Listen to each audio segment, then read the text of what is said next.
ത്രിയേക ദൈവത്തിൻ്റെ അതിപരിശുദ്ധ നാമം വാഴ്ത്തപ്പെടുമാറാകട്ടെ. എത്രയും പ്രിയ വിശ്വാസിനി വിശ്വാസികളുടെ സമൂഹമേ, നിങ്ങൾക്കെല്ലാവർക്കും വീണ്ടും വരുവാൻ നൽകിച്ചതാനായ കർത്താവായ യേശു ക്രിസ്തുവിൻ്റെ നാമത്തിൽ എൻ്റെ സ്നേഹവന്ദനം. ഇന്ന് 2025 ജനുവരി 1 ഈ ഒരു പ്രഭാതം നമുക്ക് കാണുവാനും ദൈവത്തെ സ്തുതിക്കുന്നതിനും ആരാധിക്കുന്നതിനും വചനം വായിച്ച് ഗ്രഹിക്കുന്നതിനും പ്രാർത്ഥിക്കുന്നതിനും ഭക്തിഗാനങ്ങൾ ആലപിക്കുന്നതിനും ഇടയാക്കിയ ദൈവത്തെ നമുക്ക് ഏവർക്കും ചേർന്ന് സ്തുതിക്കാം. ഇന്നത്തെ ചിന്താവിഷയം എന്നത് പുതുവർഷം എങ്ങനെ ആയിരിക്കണം എന്നതാണ്. നമ്മൾ ഇന്നേവരെ ചെയ്തതായ തെറ്റുകൾ തിരുത്തി ഒരു പുതിയ മനുഷ്യനായി ജീവിക്കുവാൻ ഒരു തീരുമാനം എടുക്കുകയാണ് നാം ഓരോരുത്തരും ചെയ്യേണ്ടത്. എല്ലാ വർഷവും ആദ്യ ദിവസം നമ്മൾ തീരുമാനങ്ങൾ എടുക്കാറുണ്ട്. എന്നാൽ അത് പ്രാവർത്തികമാക്കാൻ നമുക്ക് സാധിക്കുന്നുണ്ടോ എന്ന് നമ്മളോട് തന്നെ ചോദിക്കേണ്ടതുണ്ട്. ഇല്ല എന്നതാണ് സത്യം. എന്നാൽ ഉറച്ച തീരുമാനമെടുക്കണമെങ്കിൽ നമ്മൾ മനസ്സിലാക്കേണ്ടത് വീട്ടിലുള്ള 2 സാധനങ്ങളെ മനസ്സിലാക്കുക എന്നുള്ളതാണ്. അതിൻ്റെ ഉപയോഗം മനസ്സിലാക്കുക എന്നുള്ളതാണ്. അരിപ്പയും മുറവും നമ്മൾ സാധാരണ വീട്ടിൽ ഉപയോഗിക്കുന്ന സാധനങ്ങളാണ്. അത് നമ്മൾ കൃത്യമായി മനസ്സിലാക്കുക. അതിൻ്റെ ഉപയോഗം, ഇത് രണ്ടും നല്ലതിനെ വേർതിരിക്കുന്നതിനായി ഉപയോഗിക്കുന്ന ഉപകരണങ്ങളാണ്. അരിപ്പ നല്ലതിനെ താഴേക്ക് വേറെ പാത്രത്തിലേക്ക് വീഴിക്കുന്നതായ അവസരത്തിൽ വേണ്ടാത്തത് അതിൽ സൂക്ഷിക്കുന്നതായി നമുക്ക് കാണാം. എന്നാൽ മുറം നല്ലതിനെ സൂക്ഷിച്ചുകൊണ്ട് വേണ്ടാത്തതിനെ പാറ്റിക്കളയുന്നതായിട്ടും നമുക്ക് മനസ്സിലാക്കുവാൻ സാധിക്കും. ഇവിടെ നടക്കുന്നത് നല്ലതിനെ വേർതിരിക്കുകയാണ് ചെയ്യുന്നത്. അരിപ്പ നല്ലതിനെ വേറെ ഒരു പാത്രത്തിലേക്ക് മാറ്റുമ്പോൾ മുറം നല്ലതിനെ സൂക്ഷിച്ച് മോശമായതിനെ പാറ്റിക്കളയുന്നു. ഈ പുതുവത്സരത്തിൽ നാം ഇതിൽ ഏതിനെയാണ് സ്വീകരിക്കേണ്ടത്? മുറത്തെയോ ആണോ അതോ അരിപ്പയോ? ഒന്ന് പറയുക, ഒന്ന് ചിന്തിച്ച് നോക്കുക. മുറമാണ് നാം ഇവിടെ സ്വീകരിക്കേണ്ടത്. മുറം ചെയ്യുന്നത് പോലെ ആയിരിക്കണം നമ്മുടെ പ്രവൃത്തി. എങ്കിൽ മാത്രമേ അതിനെ സ്വീകരിച്ച് അത് അല്ലാത്തതിനെ തിരസ്കരിക്കുവാൻ നമുക്ക് സാധിക്കുകയുള്ളൂ. രണ്ടാമതായി എനിക്ക് പറയുവാനുള്ളത് മറവി. അത് നല്ലതാണോ അതോ മോശമാണോ?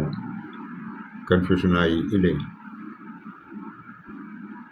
മറവി നല്ലതാണ് എന്ന് ഞാൻ പറയുവാൻ ആഗ്രഹിക്കുന്നു. കാരണം മുറിപ്പെടുത്തിയ വികാരങ്ങളെ മാറ്റുവാൻ മറവി നല്ലതാണ്. നഷ്ടപ്പെട്ടു പോയ അവസരങ്ങളെക്കുറിച്ച് ഓർത്ത് ദുഃഖിക്കാതിരിക്കുവാൻ മറവി നല്ലതാണ്. നഷ്ടമായ ബന്ധങ്ങളെക്കുറിച്ച് ഓർത്ത് വിഷമിക്കാതിരിക്കുവാൻ മറവി നല്ലതാണ്. നിരാശ ബാധിച്ചാൽ പ്രതീക്ഷ നഷ്ടപ്പെട്ടു പോകും. പ്രതീക്ഷ നഷ്ടപ്പെട്ടാൽ ജീവിതത്തിൽ അർത്ഥം ഇല്ലാതെ പോകും. ഒന്നുകൂടെ റിപ്പീറ്റ് ചെയ്ത് പറയുവാൻ ആഗ്രഹിക്കുന്നു. നിരാശ ബാധിച്ചാൽ പ്രതീക്ഷ നഷ്ടപ്പെട്ടു പോകും.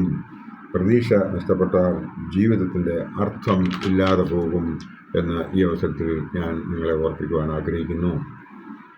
എങ്ങനെയാണ് നല്ല ഒരു മനുഷ്യജീവിതം നമുക്ക് നയിക്കുവാൻ സാധിക്കുന്നത് എന്ന് നമുക്കൊന്ന് നോക്കാം. ദൈവ തിരുമുമ്പാകെ ഏറ്റുപറഞ്ഞ പാപങ്ങളെ ആവർത്തിക്കാതിരിക്കുക, അതിനെ മറക്കുക എന്നുള്ളതാണ് ഏറ്റവും നല്ല ഒരു മനുഷ്യജീവിതം നയിക്കുവാൻ നമുക്ക് സാധ്യമാകുന്ന ഒരു കാര്യം. അതായത് ദൈവ തിരുമുമ്പാകെ ഏറ്റുപറഞ്ഞതായ പാപങ്ങളെ ആവർത്തിക്കാതിരിക്കുക. രണ്ടാമത്തത് പാപകാരണങ്ങളെ ഓർത്തിരിക്കുക. പാപകാരണങ്ങളെ നമ്മൾ ഓർത്തിരിക്കുകയാണ് വേണ്ടത്. നമ്മൾ പാപം ചെയ്യാനുണ്ടായ കാരണങ്ങൾ മനസ്സിലാക്കി അതിൽ നിന്നും പിന്തിരിയണം. ദൈവം നമുക്ക് നൽകിയിട്ടുള്ളതായ കൃപാവരങ്ങളെ, അനുഗ്രഹങ്ങളെ ഓർത്തിരിക്കുകയും നന്ദി അർപ്പിക്കുകയും ചെയ്യുകയാണ് നാം ഓരോരുത്തരും ചെയ്യേണ്ടത്. പുതിയ വർഷത്തിലേക്ക് കടക്കുമ്പോൾ നാം പ്രാർത്ഥനയുള്ളവർ ആയിരിക്കണം. എങ്ങനെയാണ് ഒരു വിശ്വാസി പ്രാർത്ഥിക്കേണ്ടത്? ദാവീദ് രാജാവ് എങ്ങനെയാണ് പ്രാർത്ഥിച്ചത്? നമുക്ക് 5-ാം സങ്കീർത്തനം എടുത്ത് ഒന്ന് നോക്കാം. അതിലെ 3-ാമത്തെ വാക്യത്തിൽ എന്താണ് പറയുന്നത്? യഹോവേ, രാവിലെ എൻ്റെ പ്രാർത്ഥന കേൾക്കണമേ. രാവിലെ ഞാൻ നിനക്കായി ഒരുങ്ങി കാത്തിരിക്കുന്നു. രാവിലെ എൻ്റെ പ്രാർത്ഥന കേൾക്കണമേ. രാവിലെ ഞാൻ നിനക്കായി ഒരുങ്ങി കാത്തിരിക്കുന്നു. നമ്മളിൽ എത്ര പേര് രാവിലെ പ്രാർത്ഥിക്കുന്നുണ്ട്? ആ ദൈവത്തിൻ്റെ കൃപാവരങ്ങൾക്ക് വേണ്ടി അവൻ തന്നിട്ടുള്ളതായ ആ അനുഗ്രഹങ്ങളെ ഏറ്റുപറഞ്ഞ് സ്തുതി പാടുന്നതിന് വേണ്ടിയിട്ട് നമ്മൾ എത്ര പേര് തയ്യാറുണ്ട് എന്ന് നമ്മളോട് തന്നെ ഒന്ന് ചോദിക്കേണ്ടതുണ്ട്.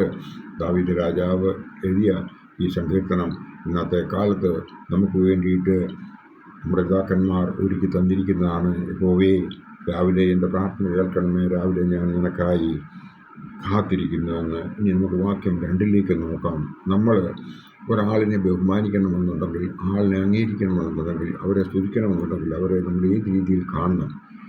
എൻ്റെ രാജാവും എൻ്റെ ദൈവവുമായുള്ളവേ, എൻ്റെ സങ്കടയാചന കേൾക്കണമേ, നിന്നോടല്ലോ ഞാൻ പ്രാർത്ഥിക്കുന്നത്. അതായത് നമ്മൾ ആരോടാണ് പ്രാർത്ഥിക്കുന്നത് എന്ന് മനസ്സിലാക്കണം. ഒന്നാമത് ജീവനുള്ള ദൈവത്തെയാണ് നാം സേവിക്കുന്നത്. അവൻ വീണ്ടും വരുമെന്നുള്ള ഉറപ്പ് അവൻ നമുക്ക് തന്നിട്ടുള്ളവനാണ്. അവൻ വാഗ്ദത്തം മുഴുവനാക്കുന്നവനാണ് എന്നുള്ളതിന് യാതൊരു സംശയവുമില്ല.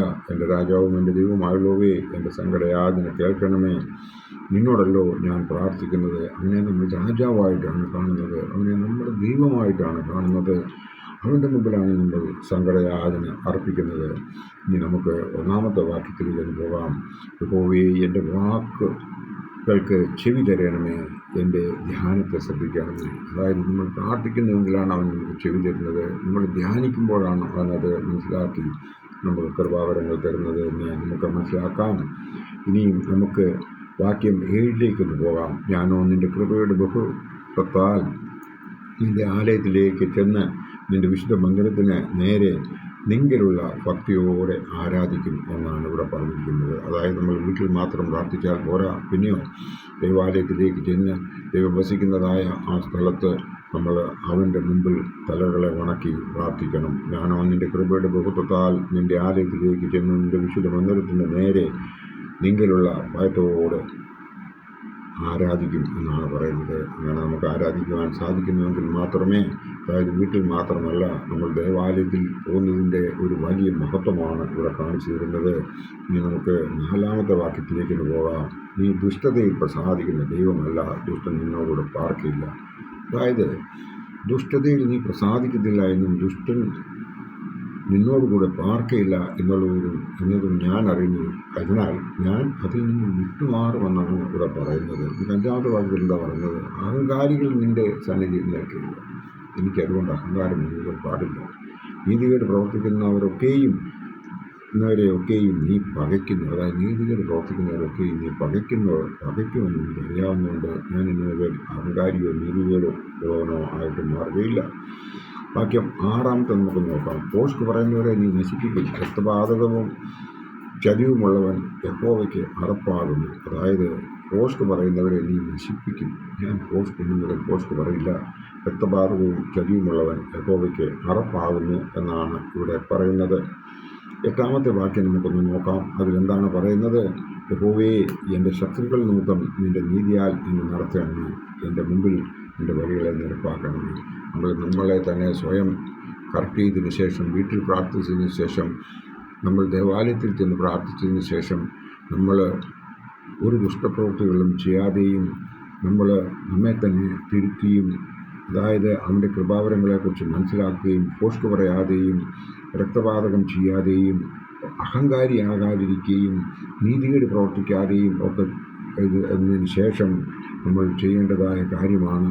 കർത്താവേ, നീ എൻ്റെ ശത്രുക്കളിൽ നിന്നും വിടുവിക്കണമേ എന്ന് പറയുന്നത്. യഹോവേ, എൻ്റെ ശത്രുക്കളിൽ നിമിത്തം നിൻ്റെ നീതിയാൽ എന്നെ നടത്തണമേ, എൻ്റെ മുമ്പിൽ നിൻ്റെ വഴിയെ നിരപ്പാക്കണമേ. അതായത് എൻ്റെ മുമ്പോട്ടുള്ള ജീവിതമൊക്കെയും നീ വളരെ സന്തോഷകരമായി മുമ്പോട്ട് ജീവിക്കത്തക്കൊണ്ട് നീ അനുഗ്രഹിക്കണമേ എന്നാണ് പറയുന്നത്. ഞാൻ വാക്യം 11 നോക്കാൻ എന്താ പറയുന്നത്? എന്നാൽ നിന്നെ ശരണം പ്രാപിക്കുന്നവരെല്ലാവരും സന്തോഷിക്കും. നീ അവരെ പാലിക്കുന്നത് കൊണ്ട് അവർ എപ്പോഴും ആനന്ദിച്ചാർക്കും. നിൻ്റെ നാമത്തെ സ്നേഹിക്കുന്നവർ നിന്നിൽ ഉല്ലസിക്കും. അതിനാൽ കർത്താവേ, നിന്നിൽ ശരണം പ്രാപിക്കുന്നവർ എല്ലാവരെയും നീ സന്തോഷിപ്പിക്കുമെന്ന് എനിക്കറിയാം. നീ അവരെ പാലിക്കുന്നത് കൊണ്ട് അവർ എപ്പോഴും ആനന്ദിച്ചാർക്കുമെന്ന് എനിക്കറിയാം. നിൻ്റെ നാമത്തെ സ്നേഹിക്കുന്നവർ നിന്നിൽ ഉല്ലസിക്കുമെന്ന് എനിക്കറിയാം. ഞാൻ ഇതൊക്കെയും ചെയ്യുവാൻ ആഗ്രഹിക്കുന്നു. ഞാൻ നിന്നിൽ ശരണം പ്രാപിക്കുന്നു. ഞാൻ നിൻ്റെ എല്ലാ കൽപ്പനകളും പാലിക്കുന്നതിന് വേണ്ടി തയ്യാറാകുന്നു. ഞാൻ നിങ്ങളുടെ നാമത്തെ സ്നേഹിക്കുന്നുവെന്ന് ഇവിടെ എടുത്തു പറയാൻ നമ്മൾ തയ്യാറാകണം. എൻ്റെ നാമത്തെ വാക്യത്തിൽ പറയുന്നത്, യഹോവേ നീ നീതിമാനെ അനുഗ്രഹിക്കും, പരിച കൊണ്ടെന്ന പോലെ നീ ദയകൊണ്ട് അവനെ മറയ്ക്കും. അതായത് ഞാൻ ഇന്നുവരെ നീതിമാനായിരിക്കും എന്നാണ് ഇവിടെ പറഞ്ഞു വരുന്നത്. അനുഗ്രഹിക്കും, പരിച കൊണ്ടെന്ന പോലെ ദയകൊണ്ട് അവനെ മറയ്ക്കും എന്ന് ഇവിടെ പറയുന്നുണ്ട്. നാം പ്രാർത്ഥിക്കേണ്ടത് വീട്ടിൽ മാത്രമല്ല, അവൻ്റെ ആലയത്തിൽ ചെന്നും പ്രാർത്ഥിക്കണം. ഈ പുതുവത്സരത്തിൽ നാം ചിന്തിക്കേണ്ടത് എന്തൊക്കെയാണ് എന്നാണ് നാം ഇവിടെ ഇപ്പോൾ നോക്കേണ്ടത്. ഒന്ന്, വീട്ടിൽ ഉപയോഗിക്കുന്നതായ 2 വസ്തുക്കൾ അരിപ്പയും നിറവും. രണ്ടാമതായി നമുക്ക് മനസ്സിലാക്കേണ്ടത് മറവി നല്ലതാണോ മോശമാണോ എന്നതാണ്. മൂന്നാമത്തേത് നമുക്ക് മനസ്സിലാക്കേണ്ടത് എങ്ങനെയാണ് നല്ല ഒരു മനുഷ്യജീവിതം നമുക്ക് നയിക്കുവാൻ സാധിക്കുന്നത് എന്നാണ്. നാം പ്രാർത്ഥന ഉള്ളവരായിരിക്കണം. എങ്ങനെയാണ് പ്രാർത്ഥിക്കേണ്ടതെന്ന് 5-ാം സങ്കീർത്തനം കണ്ടപ്പോൾ നമുക്ക് മനസ്സിലായി. ഈ പുതുവത്സര ദിവസത്തിൽ നാം ഒരു തീരുമാനം എടുത്ത് മുമ്പോട്ട് പോകാനായി ഒരുങ്ങണം.